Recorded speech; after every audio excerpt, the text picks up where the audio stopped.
This video will go through prehab exercises to help prevent hip injuries.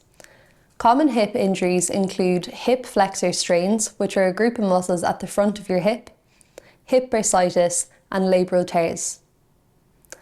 The biggest muscle groups of the hip are the hip flexors, which help to bring the hip forward, the hip extensors, which help to bring the hip back, the hip abductors, which bring the hip away from the body, the hip adductors, which bring the hip back towards the body, the hip external rotators, which rotate the hip away from the body, and the hip internal rotators, which rotate the hip back towards the body. A lot of the muscles between these groups overlap, so it's important to train all muscle groups to make sure that you're reducing your chances of injury correctly.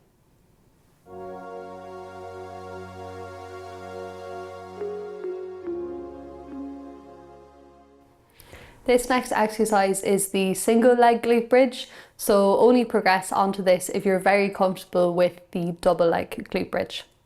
So Jennifer is going to start by lifting one foot up into the air, and she's going to squeeze her core, slowly lift her hips up, and then slowly return it back down.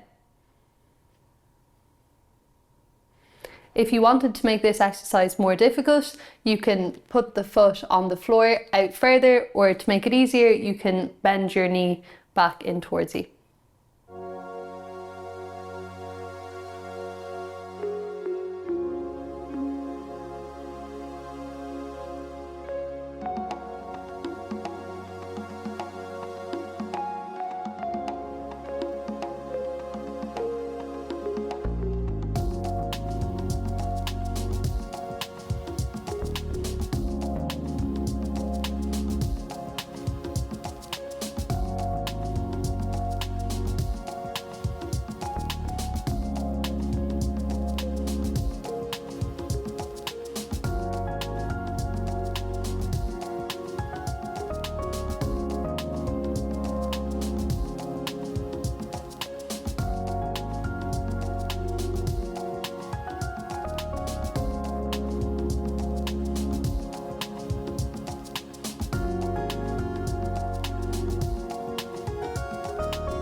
This next exercise is a glute bridge with a focus on squeezing your adductor muscles, which are present on the inside of your upper leg.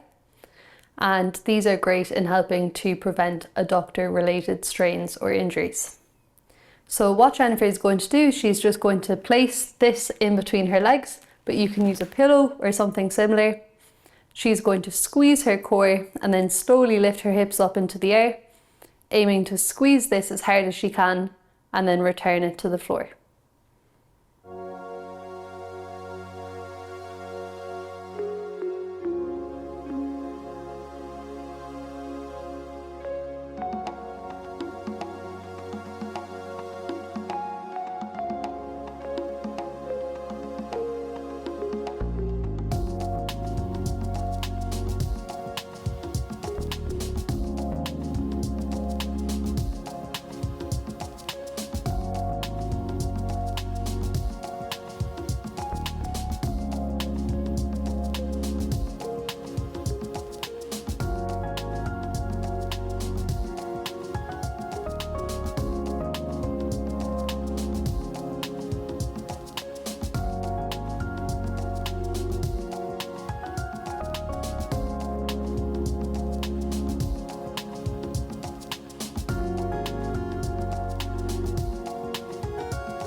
Our next strengthening exercise is the side plank, which is excellent for strengthening the muscles at the side of our core. So Jennifer is going to demonstrate this for us. The main thing is not to let your hips drop down, and you want a nice even slope down to the floor. You can make this harder by lifting one foot, although you can see this is quite a difficult progression, and you shouldn't lift the foot unless you can prevent your hips from dropping down.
Our next exercise is a single leg squat, which is going to help with strengthening in the leg, but we're also going to focus on the feeling of our ankle under us and our balance to help with our proprioception. So what I'm going to do is I'm going to start by standing on my left leg, and to make this easier you can hold on to something such as a chair, and what we're going to do is we're going to squeeze our core. We're going to try and keep our hips level, so we don't want to let our hip drop down to allow our foot to touch on the floor. And we're going to slowly bend our knee until our foot touches the floor, pause for a second, and then come back up. So I like to think 1, 2, 3, pause, 1, 2, 3, up. When this gets too easy, you can take away your hand and repeat 1, 2, 3, pause, 1, 2, 3, up. And then you can also increase the height of the step upward to make it more difficult.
This next stretch is for the hip flexors, which are the muscle group at the front of your hip, and the quads, which are the big muscle group at the front of your upper leg.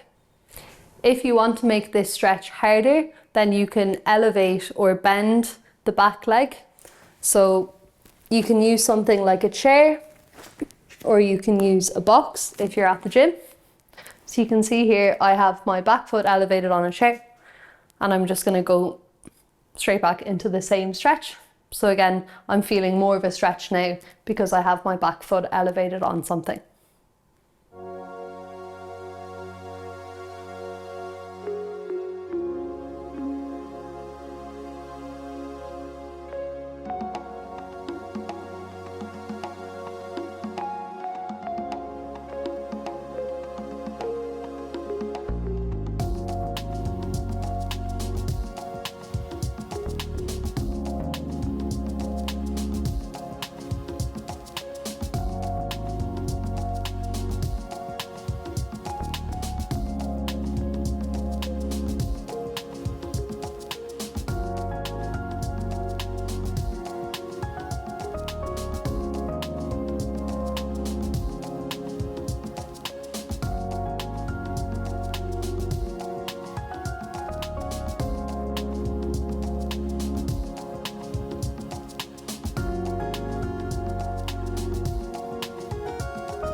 This next stretch for the glutes is a 1990 stretch. This is quite an advanced stretch, so I'd recommend being quite comfortable with the previous stretch we had shown on your back first before trying this. So it's called the 1990 because both of your knees should be at a 90-degree angle while you're doing it. And while we're doing this stretch, it's the glute of the leg in front that we should be feeling the stretch on. So I'm just going to get into position here. So I have quite good flexibility, which makes this position a bit easier for me. But if you aren't able to sit fully upright, it's not the end of the world. Just do try to get an effective stretch. If you can't get an effective stretch without sitting upright, then I'd recommend sticking with the stretch where you're lying on your back. So when I'm in position here with both of my knees at a 90-degree angle, if you can't already feel a stretch, then I would slowly start to lean forward until you feel a stretch in the glute of that leg in front.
So now we're moving on to our plyometric section of our ankle prehab.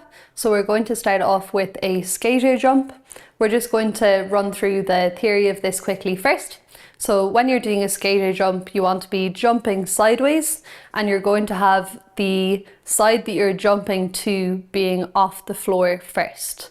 So lifting the inside leg, jumping to one side, and you're going to land on that leg. So they're alternating jumps. So Jennifer is going to demonstrate this now, and just pay careful attention to where she's placing her legs.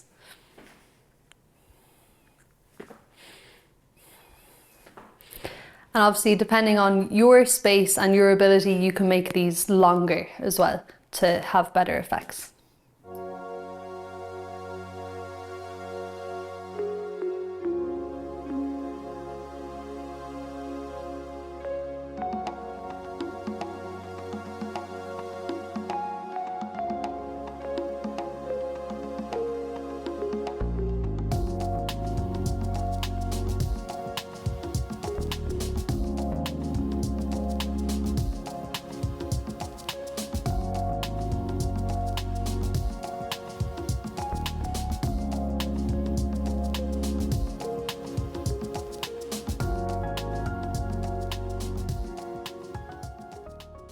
So our next plyometric video for the ankle will be a single leg tuck jump. So in this, we really want to focus on the explosiveness and the speed of the tuck jump.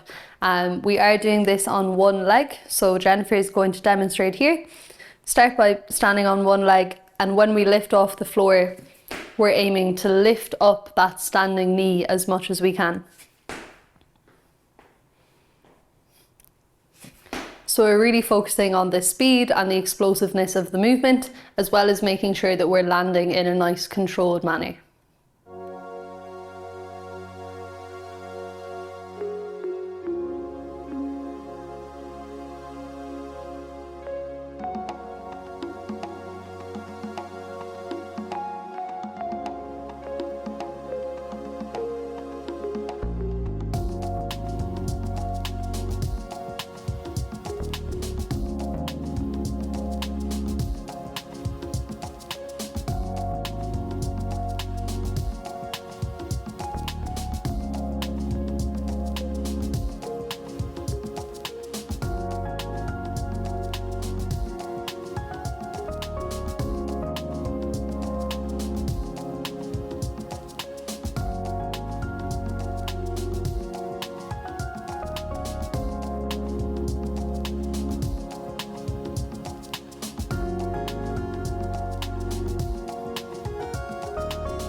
So our last plyometric exercise will be our rotational jump. So in this one, we're aiming to do a half turn, and we're going to aim to land in a controlled manner, but also to have as much of an explosive jump as possible.